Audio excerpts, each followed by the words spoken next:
തദ്ദേശ സ്ഥാപനങ്ങളിലേക്കുള്ള തിരഞ്ഞെടുപ്പിന് നാമനിർദ്ദേശ പത്രിക സമർപ്പിക്കുവാൻ സ്ഥാനാർത്ഥി എത്തിയത് വാക്കറിന്റെ സഹായത്താൽ.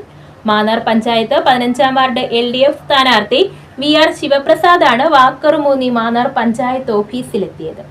കഴിഞ്ഞ മാസം 11-ന് മാന്നാറിൽ വെച്ചുണ്ടായ അപകടത്തിൽ ശിവപ്രസാദിന് വലതുകാലിന് പരിക്കുപറ്റി പാദം മുതൽ മുകളിലേക്ക് പ്ലാസ്റ്റർ ഇട്ട് ചികിത്സയിൽ കഴിഞ്ഞുവരവെയാണ് തിരഞ്ഞെടുപ്പ് പ്രഖ്യാപിച്ചതും 15-ാം വാർഡിലേക്ക് സ്ഥാനാർത്ഥിയായി പരിഗണിച്ചതും.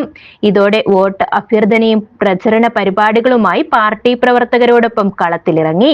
നാമനിർദ്ദേശ പത്രിക സമർപ്പിക്കേണ്ട അവസാന ദിവസമായ ഇന്നലെ 11 മണിയോടെയാണ് ശിവപ്രസാദ് പഞ്ചായത്തിലെത്തി പത്രിക സമർപ്പിച്ചത്. CPM area secretary PN Selvarajan, area committee അംഗം സഞ്ജു ഖാൻ, LC അംഗം എബി, വാർഡ് സെക്രട്ടറി ഗോപിനാഥ് തുടങ്ങിയവർക്കും മറ്റ് പാർട്ടി പ്രവർത്തകർക്കും ഒപ്പമാണ് ശിവപ്രസാദ് പഞ്ചായത്തിലെത്തിയത്.